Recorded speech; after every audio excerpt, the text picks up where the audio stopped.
Right now, as you're listening to this, there's a 90% chance that one of America's most notorious serial killers is still alive, still free, and still watching the world obsess over his crimes. For 55 years, the Zodiac Killer has maintained perfect operational security, while law enforcement has failed at every turn. He promised he would kill 37 people. He confirmed 5 murders, but hinted at many more. And despite thousands of suspects, hundreds of investigators, and decades of advanced forensic technology, he remains a ghost. This isn't just another cold case that went unsolved because of limited resources or primitive investigative techniques. The Zodiac case failed because the killer was smarter than everyone hunting him. He understood media manipulation, cryptography, and most importantly, he knew exactly how to exploit the weaknesses in law enforcement communication. Netflix's recent documentary, Is the Zodiac Speaking, revealed new evidence that should have solved this case decades ago. But even with DNA technology, cipher experts, and modern investigative techniques, the Zodiac remains untouchable. What you're about to hear will explain why this case has never been solved, why the most obvious suspect was never arrested, and most disturbing of all, why the Zodiac Killer might still be planning his next move. December 20th, 1968, Lake Herman Road in Benicia, California. 2 teenagers, Betty Lou Jensen and David Faraday, are shot and killed while parked in a remote lover's lane. Local police assume it's a robbery gone wrong or a crime of passion. They have no idea they're looking at the beginning of the most methodical terror campaign in American criminal history. 6 months later, July 4th, 1969, Blue Rock Springs Park in Vallejo, California. Another young couple attacked in their car. Darlene Ferrin dies at the scene, but her boyfriend, Michael Mageau, survives long enough to give police a description of the killer. But here's where the Zodiac case becomes unlike any other serial killer investigation. 40 minutes after the Blue Rock Springs attack, the Vallejo Police Department receives a phone call. A calm, emotionless voice reports the shooting, provides the exact location, and then says something that chills investigators to this day. "I also killed those kids last year. Goodbye." This wasn't a killer losing control or making impulsive decisions. This was someone who had been planning for months, someone who understood that communication with authorities would amplify his psychological impact far beyond the physical crimes. The Zodiac had just announced himself to the world, and he was going to make sure everyone was paying attention. 3 weeks after the Blue Rock Springs attack, 3 Bay Area newspapers receive identical letters. Each envelope contains a cipher composed of strange symbols and a chilling message claiming responsibility for the murders. But the Zodiac isn't just confessing, he's making demands. He wants the ciphers published on the front pages of all 3 newspapers, or he threatens to kill again. More disturbing, he claims that solving the cipher will reveal his identity. Before we dive deeper into the most frustrating investigation in American criminal history, make sure you're subscribed to Tomorrow's Secrets. We uncover the truth behind cases that have stumped law enforcement for decades. And trust me, what you're about to discover about the Zodiac investigation will shock you. The newspapers comply with his demands, and within days, the cipher is solved by a high school teacher and his wife.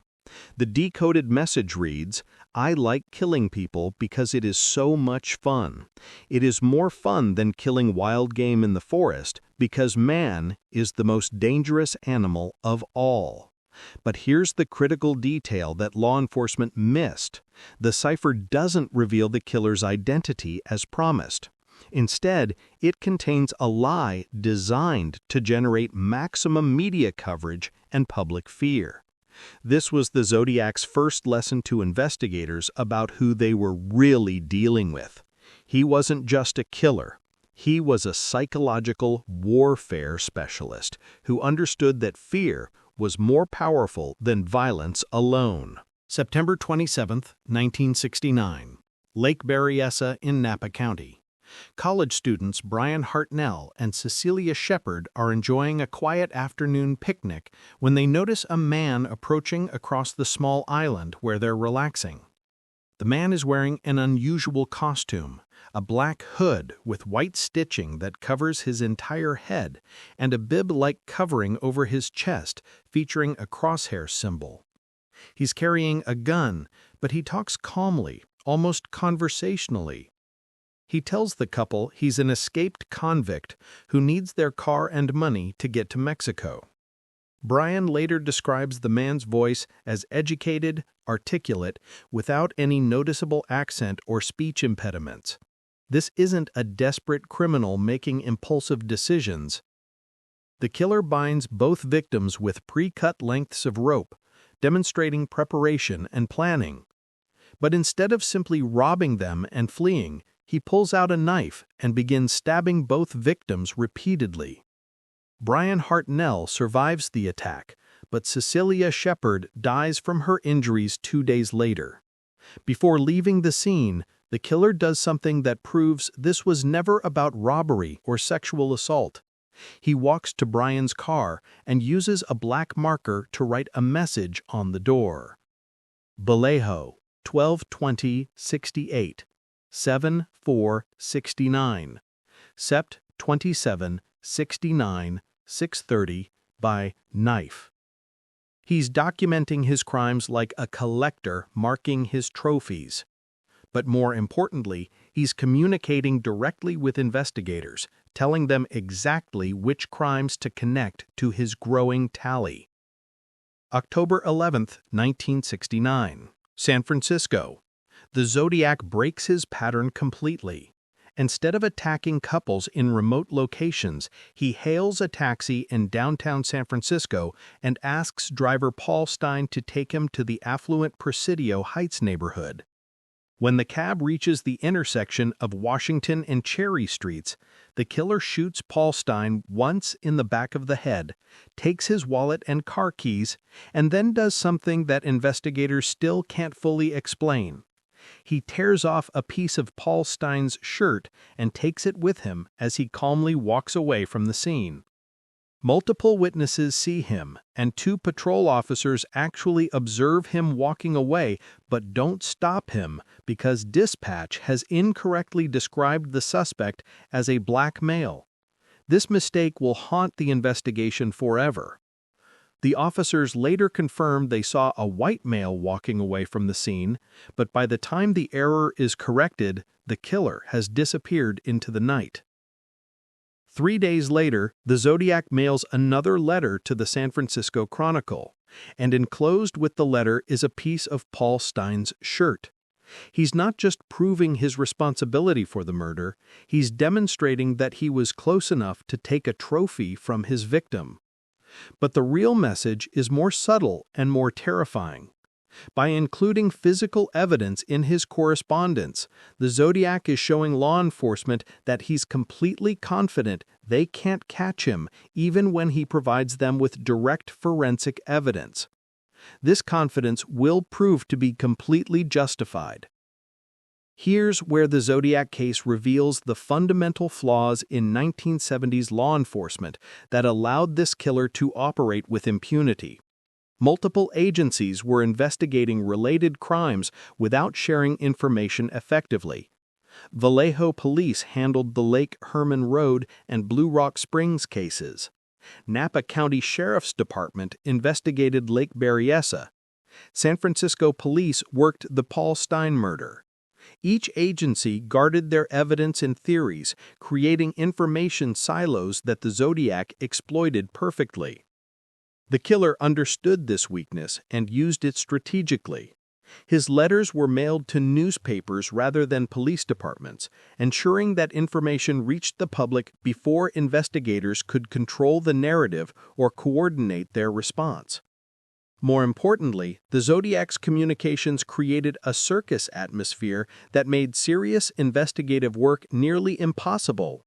Every letter generated hundreds of tips, false confessions, and copycat crimes that overwhelmed limited resources. This next part will show you just how badly law enforcement bungled their best chance to catch this killer, so drop a comment below if you think you could have done better than the detectives who had all the evidence right in front of them. The most frustrating aspect of the failed investigation was the handling of Arthur Leigh Allen, the prime suspect who should have been arrested years before his death in 1992. Arthur Leigh Allen was first identified as a suspect in 1971, just 2 years after the confirmed Zodiac killings. A friend reported that Allen had made disturbing statements about wanting to kill people and had expressed specific knowledge about the Zodiac crimes before details were released to the public. The circumstantial evidence against Allen was overwhelming. He lived in Vallejo, close to the early crime scenes. He was familiar with all the areas where attacks occurred. He wore a Zodiac brand watch, the same brand name the killer used in his letters. Most damning, Allen had told friends he planned to call himself Zodiac if he ever killed people, and he had discussed using a flashlight with tape over it to create crosshairs, exactly matching witness descriptions from Lake Berryessa. When police searched Allen's residence, they found weapons, ammunition, and blood-stained clothing. They found diagrams that resembled Zodiac ciphers. They found typewriters that could have been used to create the killer's letters. But despite multiple searches, interviews, and investigations spanning over 20 years, Allen was never arrested. Prosecutors claimed they lacked sufficient evidence for a conviction, even though they had more circumstantial evidence than many successful murder prosecutions.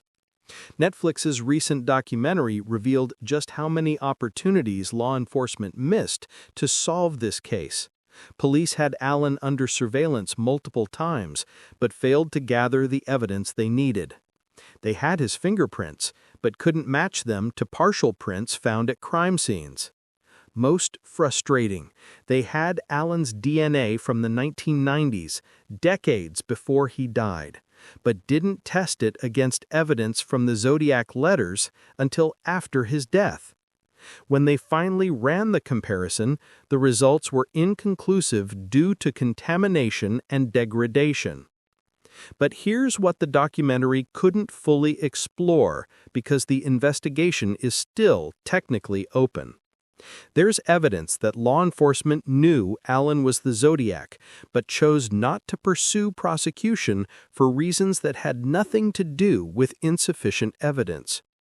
We're about to reveal the most shocking theory about why the Zodiac case was never officially solved, so make sure you're subscribed, because what you're about to hear suggests a cover-up that goes to the highest levels of law enforcement.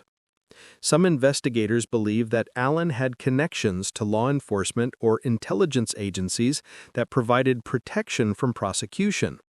His background included military service and possible involvement with classified programs that made him untouchable. Here's what I believe really happened and why the Zodiac case will never be officially solved, even though investigators know who the killer was. Arthur Leigh Allen was the Zodiac Killer, but he was also involved in activities that law enforcement and intelligence agencies wanted to keep classified. His military background and possible connections to psychological warfare programs made prosecution impossible without revealing information that could compromise national security. Think about the Zodiac's methodology: sophisticated cryptography, psychological manipulation of media, and operational security that suggests military or intelligence training. These aren't skills that random serial killers typically possess. The timing is also suspicious. The Zodiac crimes occurred during a period when various government agencies were conducting psychological warfare experiments and studying methods of social control through fear and media manipulation. Allen's death in 1992 conveniently ended all active investigation into his background and connections. Since then, law enforcement has focused on other suspects and theories, despite overwhelming evidence pointing to Allen. This isn't incompetence. This is institutional protection of classified operations that happen to involve a serial killer. If Arthur Leigh Allen was the Zodiac Killer, then the case died with him in 1992. But if investigators are correct that the Zodiac was someone else, then there's a 90% chance he's still alive today. The killer would be in his 70s or 80s now, possibly living quietly in Northern California or somewhere else entirely. He's watched decades of investigation fail to identify him. He's seen countless suspects investigated and cleared. Most chilling, he's observed the rise of DNA technology, digital forensics, and modern investigative techniques without any apparent concern for discovery. The Zodiac's final confirmed letter was received in 1974, but that doesn't mean he stopped killing.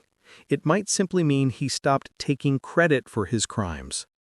Cold case investigators continued to review unsolved murders from the 1970s and 1980s, looking for patterns that might indicate Zodiac activity. They're examining cases in other states, wondering if the killer simply moved his operations after the Bay Area became too dangerous. So what do you think?